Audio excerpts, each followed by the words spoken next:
الحمد لله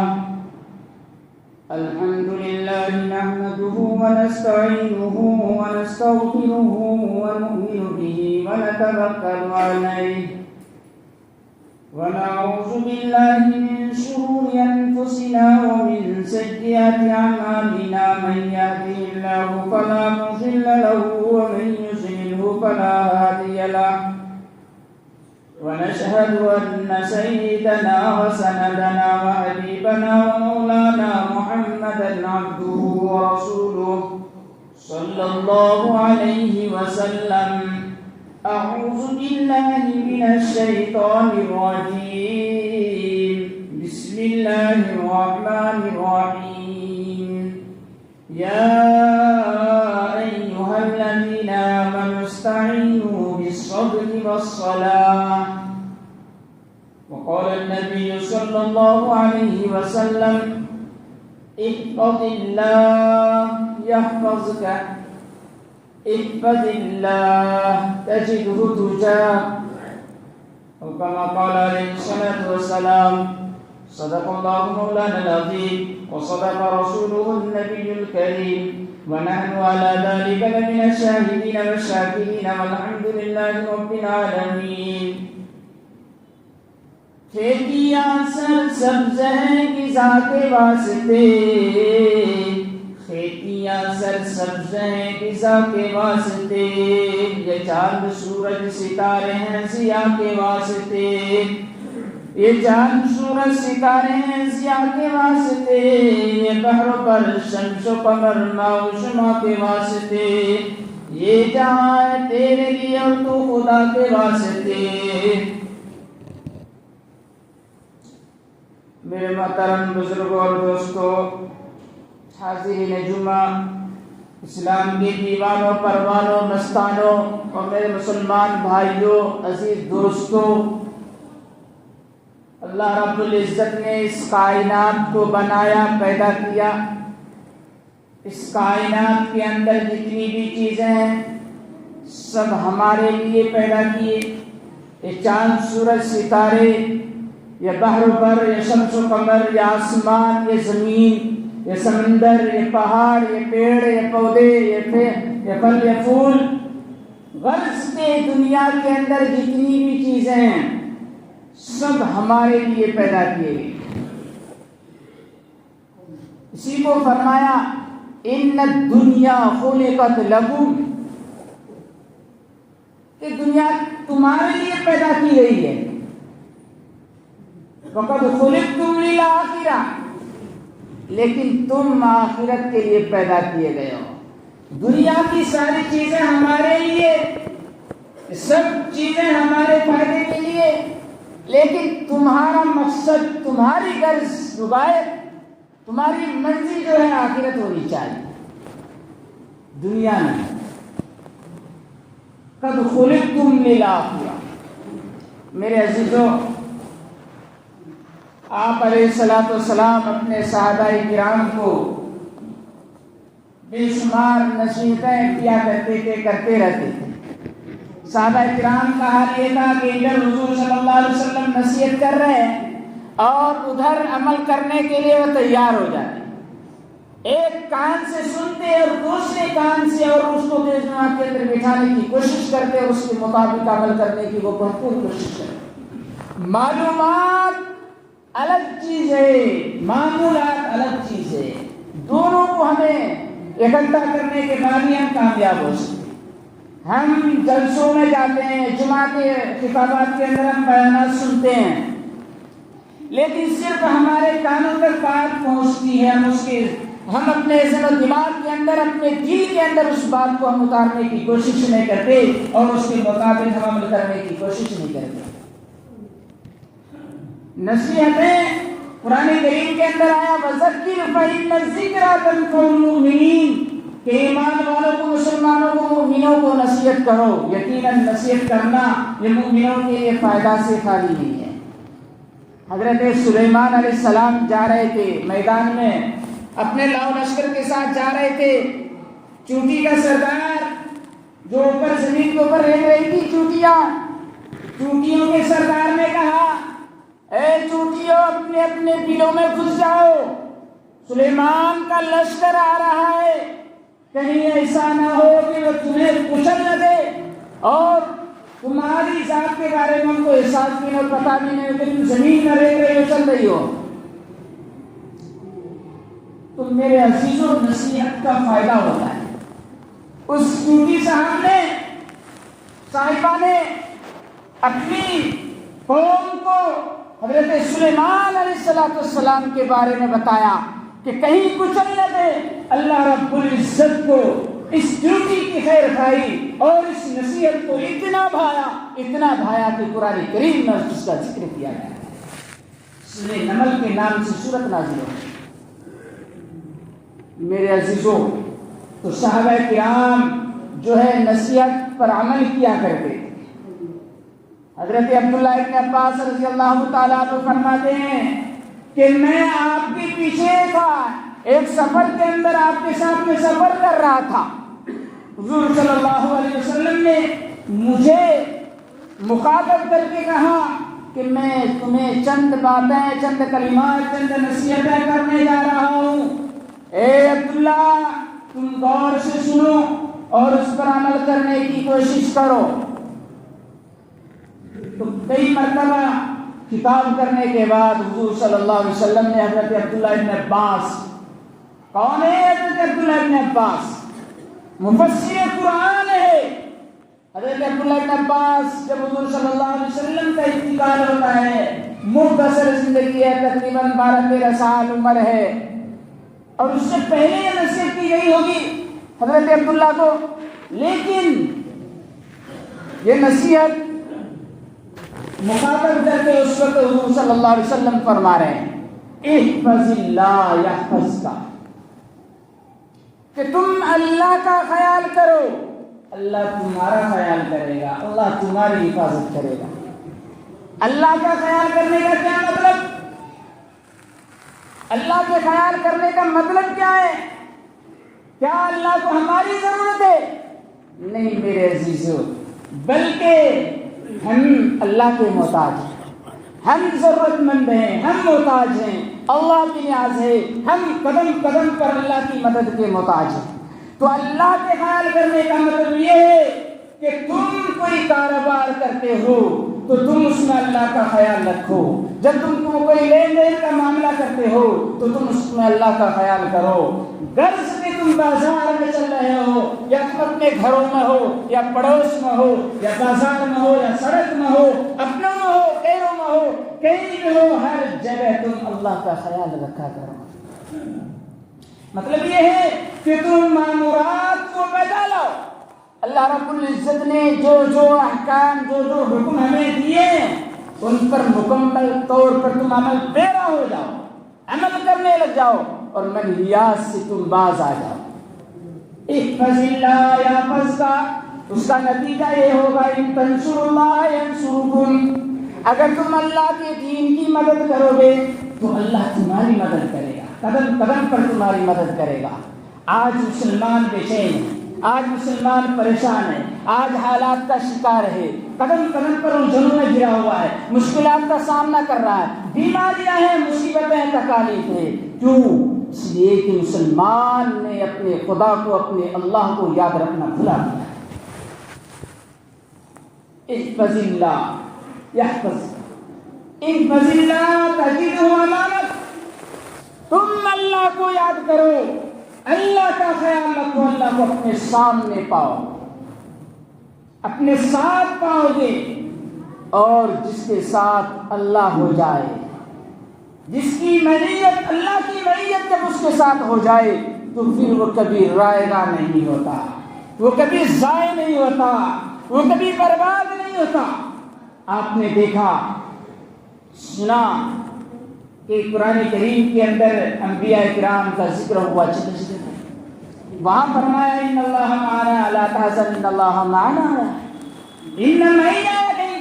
حضرت موسیٰ علیہ السلام جا رہے ہیں، دریا سامنے ہے اور پیچھے سے فرعون کا لشکر ہے، ایسے موقع پر دیکھا جائے تو بظاہر کوئی سبب نہیں ہے، کوئی بچنے کا راستہ نہیں ہے، اس لیے کہ تھا سمندر ہے، اس سمندر کو پار کرنا کوئی آسان کام نہیں ہے، جو گھسے گا وہی مرے گا، ڈوبکی لگائے گا، گوتا لگائے گا، مر جائے گا۔ لیکن اللہ کی ذات پر حضرت موسیٰ علیہ السلام کو ایسا بھروسہ، ایسا اعتماد کہ اپنی قوم کو مخاطب کر کے حضرت موسیٰ فرماتے ہیں کہ گھبرانے کی ضرورت نہیں ہے، اللہ میرے ساتھ۔ اس لیے فرمایا اے عبداللہ ابن عباس، میں تمہیں چند باتوں کی نصیحت کرتا ہوں، ان پر عمل پیرا ہو جاؤ، تم کامیاب ہو جاؤ گے۔ تو سب سے پہلی نصیحت یہی کی احفظ اللہ یحفظ۔ آگے فرمایا وَإِذَا سَأَلْتَ فَاسْأَلِ اللَّهَ، اور جب تم مانگو سوال کرو تو اللہ سے سوال کرو، اللہ سے مانگو۔ کیا مطلب؟ ایسی چھوٹی موٹی چیز ہم ایک دوسرے کی دنیا کے اسباب کے اعتبار سے مانگتے ہیں، ضرورت پڑتی ہے دنیا کے اندر، دنیا کے اسباب کے اعتبار سے تو ایک دوسرے سے سوال کرنا پڑے گا، لیکن جب کوئی اہم چیز مانگنا ہو تو ہمیں اللہ سے مانگنا ہے، کسی اور سے۔ وَإِذَا اسْتَعَنْتَ، اور جب تم مدد طلب کرو تو صرف اور صرف اللہ سے طلب کرو۔ ہم اپنی نمازوں کے اندر پڑھتے رہتے ہیں ایاک نعبد و ایاک نستعین، ہم آپ ہی کی عبادت کرتے ہیں اور آپ ہی سے مدد طلب کرتے ہیں۔ اس لیے ہمیں اللہ کی ذات پر بھروسہ ہونا چاہیے، ہمیں اللہ سے مدد مانگنی چاہیے، ہمیں اللہ سے لو لگانا چاہیے، کوئی بھی سوال ہو تو اللہ سے۔ اس لیے کہ دنیا کی کوئی بھی طاقت، کوئی بھی ظالم حکمراں، کوئی بھی دشمنان اسلام تمہیں فائدہ یا نقصان نہیں پہنچا سکتے۔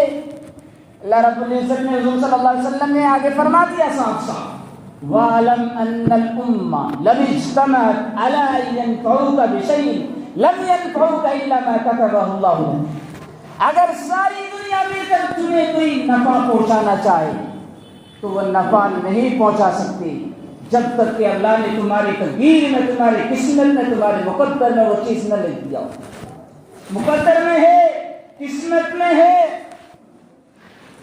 تو ساری دنیا مل بھی جائے اس کے خلاف تب بھی وہ کام ہو کر رہے گا، اور اگر ساری دنیا اکٹھے مل جائے اور تمہاری قسمت میں وہ چیز نہ ہو تو نہیں مل سکتی۔ یہ اعتماد، یہ بھروسہ ہونا چاہیے۔ کیوں؟ اس لیے کہ تقدیر کا مسئلہ ہے۔ رفعت الاقلام، جب بدشوف قلم اٹھا لیے گئے، صحیفے خشک ہو گئے۔ کیا مطلب ہے؟ مطلب یہ ہے کہ جب اللہ رب العزت نے اس کائنات کو، اس دنیا کو بنایا تو بنانے سے پہلے ہی اللہ رب العزت نے قلم سے کہا چل لکھنا شروع کر، تو قلم نے لکھنا شروع کیا۔ اللہ رب العزت سے پوچھا کیا لکھوں؟ تو اللہ رب العزت نے فرمایا لکھ لے، آخرت تک جو کچھ ہونے والا ہے سب کو لکھ ڈال۔ تو قلم چلنا شروع ہو گیا اور لکھنا شروع کر دیا۔ اس کے بعد جو ہے صحیفے نام اعمال کو لکھنے کے بعد اس کو پلٹ کر رکھ دیا گیا، پلٹ کر رکھ دیا گیا، اس کو جو ہے موڑ کر رکھ دیا گیا، جو کچھ ہوا اسی وقت اللہ کے حکم اور فیصلے سے۔ میرے عزیزو، ہمارا حال کیا ہے کہ ہم مصیبتوں میں اللہ کو یاد کرتے ہیں، ہمارا حال کیا ہے ہم پریشانیوں میں اللہ کو یاد کرتے ہیں، لیکن جب خوشی کی تقریبات آتی ہیں، جب خوشی کے مواقع آتے ہیں تو ہم ایسے موقع پر اللہ کو بھول جاتے ہیں۔ ایک حدیث کے اندر فرمایا تعرف الی اللہ فی الرخاء، کہ تم خوشی میں اللہ کو یاد کرو، یعرفک فی الشدہ، اگر تم خوشی میں اللہ کو یاد کرو گے تو پھر پریشانی میں، مشکلات میں اللہ تمہیں یاد کرے۔ ہمارا معاملہ الٹا ہے۔ انسان کی زندگی کے اندر سب سے زیادہ خوشی کا ماحول شادی کا ہوتا ہے۔ انسان کی زندگی کے اندر سب سے زیادہ خوشی جو ہوتی ہے وہ اولاد کی خوشی ہوتی ہے، لیکن ایسے موقع پر انسان سوچے کہ سب کو یاد کرتا ہے، اپنے قریبی رشتے دار کو اور اپنے پڑوس کو، اپنے گھر والوں کو، اپنے ملازم کو، سب کو یاد کرتا ہے، لیکن ایسے موقع پر جو ہے اللہ کی بھی چاہت کیا ہے، اللہ کی بھی مرضی کیا ہے، اللہ کی بھی کس چیز میں خوشی ہے، ہم اس کو بھول جاتے ہیں۔ نہیں میرے عزیزو، ایسے موقع پر خوشی کی تقریبات کے اندر خوشی کے ماحول کے اندر ہمیں پہلے اللہ کو یاد کرنا ہے. پریشانیوں میں مشکلات میں تو منافق کافر مشرک یاد کیا کر کے، لیکن جو ہی مصیبت سے چھٹکارا مل گیا، نجات ملی، فوراً اللہ کو بھول گئے. تو میرے عزیزوں، ہم مسلمان ہیں، پکا سچا کامل مسلمان بننا چاہتے ہیں تو خوشی کے مواقع میں سب سے زیادہ ہمیں اللہ کو یاد کرنے کی ضرورت ہے. اور آگے فرمایا مَنَّ النَّصْرَ مَعَ الصَّبْرِ، کہ اللہ کی مدد ہوتی ہے صبر کے ساتھ. اور صبر کا یہ مطلب نہیں ہے کہ آنکھ سے آنسو جاری نہ ہو. آنکھوں سے آنسو جاری ہو سکتے ہیں. حضور صلی اللہ علیہ وسلم کی صاحبزادی کا انتقال ہوتا ہے، فطری بات ہے. آنکھوں سے آنسو جاری ہونا ہو سکتے ہیں، لیکن ہمیں چاہیے کہ ہم واویلا نہ مچائیں، شور نہ مچائیں، اس طریقے سے اپنے آپ کو نہ جگائیں کہ پورے محلے والے، پورے پڑوس والے، گاؤں والے آ کر اکٹھے ہو جائیں اور آپ سے پریشان ہو جائیں. اسے واویلا شور نہیں مچانا. مصیبت آئیں گی اور مصیبت اول مرحلہ کے اندر صبر کرنا، اس کو کہتے ہیں صبر. بعد میں تو جب آدمی تکالیف کا سامنا کر لیتا ہے، زمانہ گزر جاتا ہے، تو پھر صبر تو آ ہی جاتا ہے. اور صبر نہیں، الصبر عند الصدمۃ الاولى، پہلے لمحہ کے اندر، پہلی مرتبہ کے اندر جو ہی آپ کے کان کے اندر، آپ کے دماغ کے اندر، اپنے سر دماغ کے اندر آپ کے سامنے کوئی مصیبت آ گئی، اس موقع پر اللہ کو یاد کرنا اور اللہ کے حوالے کرنا.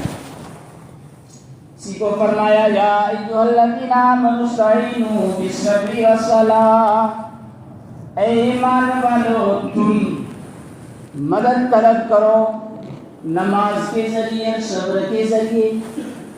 ان اللہ مع الصابرین، صبر کرنے والوں کے ساتھ اللہ کی مدد ہوتی ہے، اللہ کی معیت ہوتی ہے.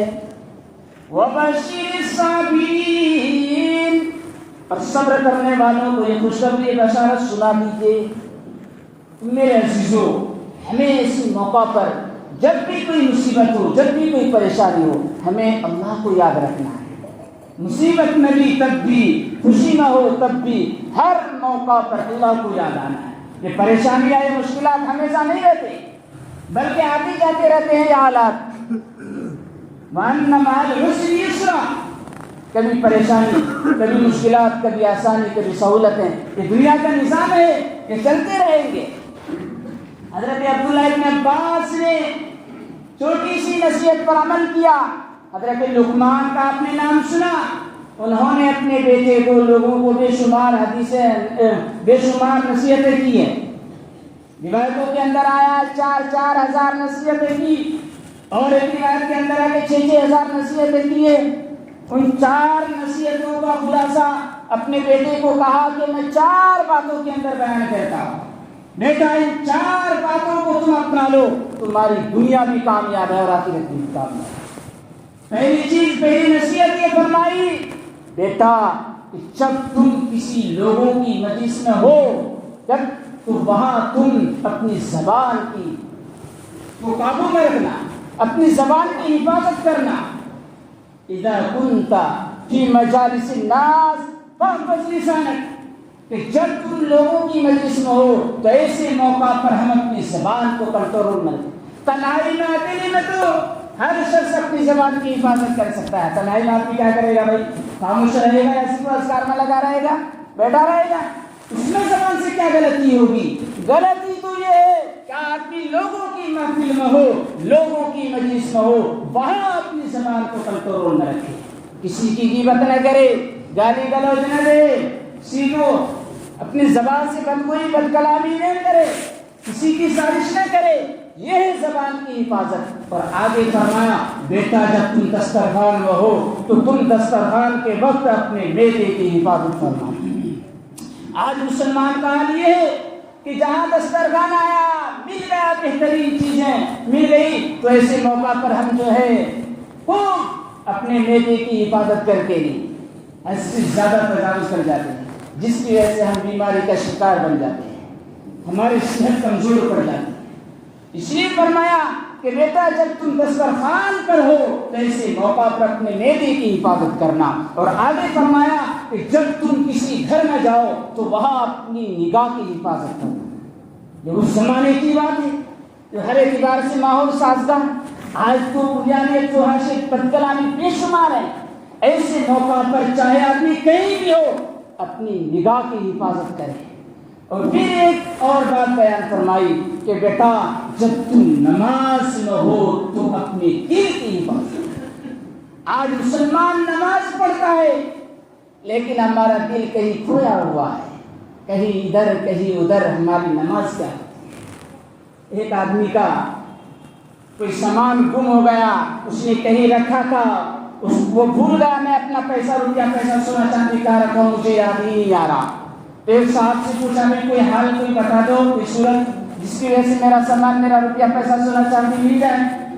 تو صلی اللہ علیہ نے اس نے کہا بھائی کیا ہے, یہ کوئی مشکل کام نہیں ہے. رات جب شروع ہو جائے تو ایسے موقع پر نماز کے لیے کھڑا ہو جانا, نماز پڑھنا اسی وقت تمہیں یاد آ جائے. تو اس نے نماز پڑھنا شروع کیا, 2 4 5 6 رکعت پڑھی. شیطان اب آیا, دل کے اندر خیالات تصورات ادھر سے ادھر وساوس ڈالتے رہے. شیطان بھلا وہ شیطان ہے, وہ کہا یہ چاہے گا یہ بندہ نماز کے اندر مشغول ہو, وہ تو بہکانے میں لگ جاوے. تو وہ شیطان نے اس کے دل کے اندر خیالات ڈالتے ڈالتے یہاں تک پہنچایا کہ اس کو یاد آ گیا میرا سامان کہاں ہے. جب وہ جا کر کے دیکھا تو واقعتاً وہ چیز وہاں رکھی ہوئی. تو میرے عزیز یہ حال ہے ہمارا, ہمیں نماز کے اندر جو ہے اپنے دل کی حفاظت کرنا ہے. اس لیے حضرت عبداللہ ابن عباس نے, آج حضرت عبداللہ ابن عباس جب مکہ چھوڑ کر طائف گئے, وہاں ان کے نام سے مسجد قائم ہے, وہاں ان کے نام سے کتب خانہ قائم ہے, وہاں جن قلموں سے انہوں نے لکھنا شروع کیا تھا آج وہ قلم اور وہ نشانات سب کچھ وہاں موجود ہے. یہ کیوں ہوا؟ اس لیے کہ حضرت عبداللہ ابن عباس نے حضور صلی اللہ علیہ وسلم کی نصیحت پر عمل کیا. آج مسلم قرآن بن گئے. اس لیے ہمیں بھی چاہیے کہ ہم ان باتوں پر عمل کریں. ہم اپنی زندگی کے اندر جب تک ہماری زندگی قائم رہے ہم اللہ کو یاد رکھیں, اللہ کا خیال کریں, جو کچھ بھی مانگے اللہ سے مانگے, اور یہ خیال رکھیں, یہ اعتقاد رکھیں اس دنیا کے اندر جو کچھ بھی ہوگا اللہ کے حکم سے ہوگا. اللہ رب العزت سے دعا ہے کہ اللہ تعالی ہم سب کو کرنے سے زیادہ عمل کرنے کی توفیق عطا فرمائے. آمین. وما علینا الا البلاغ.